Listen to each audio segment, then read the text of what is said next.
Free your mind now. Be part of the People's Pan-African Parliament. The Pan-African Pyramid Debate with your speaker, Andrew Irumba Katusabe. I'm Global Peace Service Ambassador Kambula Milton, the President of Global Peace Foundation in Uganda. We operate in 52 nations around the globe with our headquarters in Washington, D.C. I've also been appointed representative of the Leaders Without Borders International that monitors the performance of presidents across the world. President Ramaphosa must resign because of his incapacity to unite the country towards transformation of South Africa and the unity of all Africans in South Africa. As you are aware, we are working closely with the government of North Korea and South Korea. And we're able in the first term of President Trump to see that North Korea and South Korea unite as one country. And our President of Uganda at the United Nations was able to pursue and convince heads of state for who loses if North and South Korea united. And he ended his submission that the world and global North must give opportunity to Africa to integrate politically, culturally, economically. And so the United States' major priority is now to support Africa to unite. Now you see South Africa fighting, the black people in South Africa fighting black people, fellow Africans from other African countries. It frustrates and it destroys the very foundation and objective why Nelson Mandela was imprisoned for 27 years. It actually challenges the ANC political party, why it actually convinced the rest of the world to actually invest in the apartheid fight and war. Indeed, every African country supported the apartheid, the war against apartheid. Now we have been able to support their economy to $480 billion. And then the South Africans at this particular time are chasing away with their brothers and sisters. We will not allow that as a Global Peace Foundation. We will not allow that as the Leaders Without Borders across the world. As East Africa and COMESA IGAD members and the African Union, we must unite all our focus to pursue and convince South Africans to embrace unity in diversity and building a country with the rainbow as it is in their constitution, and to respect the rule of law and to respect the integration purpose. That then time has reached that Africa must break their barriers. They must break their barriers in pursuance of making sure they are a model to the rest of Africa. So in conclusion, I must say that the incompetence of leadership in South Africa is the major cause of this hooliganism. And we are not going to tolerate it because it breaks all other countries, because they have companies in each of the African countries.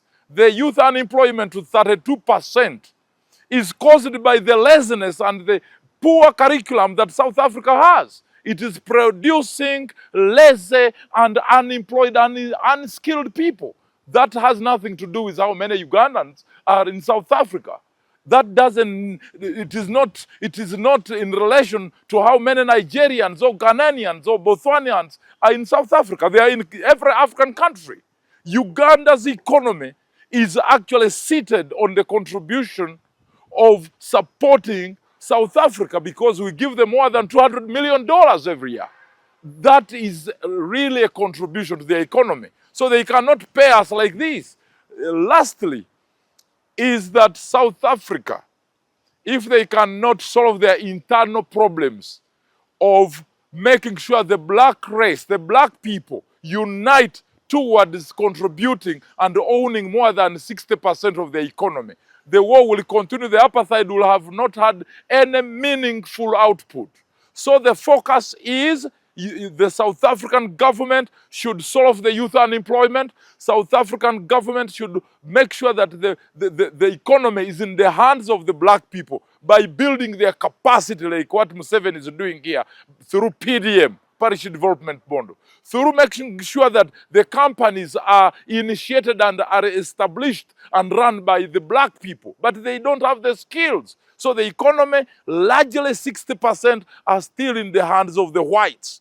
Is that to do with the black people? No. So we are diverting the serious issues and wasting time in fighting black people. So I am against it, and I want African Union, and I want the 1.4 billion Africans on the continent to unite and be able to actually counter such a kind of behavior and focus on the integration of Africa and the integration of all our armies and police and parliament and curriculum and everything. We should have one continent with one curriculum, with one police, with one army. I don't know, MK, where are you? Where are you, Mr. MK, General MK? This would be something that you are tapping into. Or mobilize all the armies and the generals of Africa, and we form the Pan-African Army. Then we have the IGP, where are you, of Uganda? We want the IGPs of Africa to form one police force of Africa. The curriculum, Minister of Education. Then we have Parliament, the Parliament of Uganda. But here we are, everything we dress is made in China. All the roads are constructed by the Chinese. Everything that we do made in China.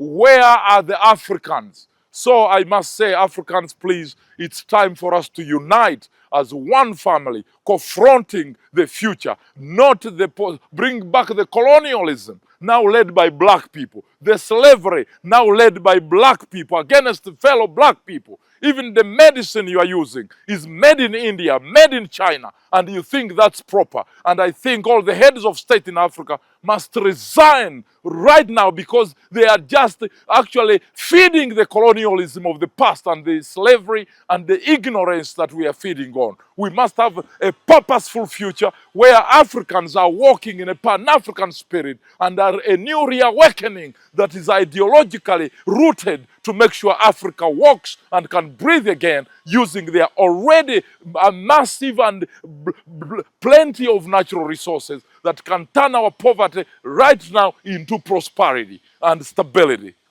I thank you. Free your mind now. Be part of the People's Pan-African Parliament. The Pan-African Pyramid Debate with your speaker, Andrew Irumba Katusabe.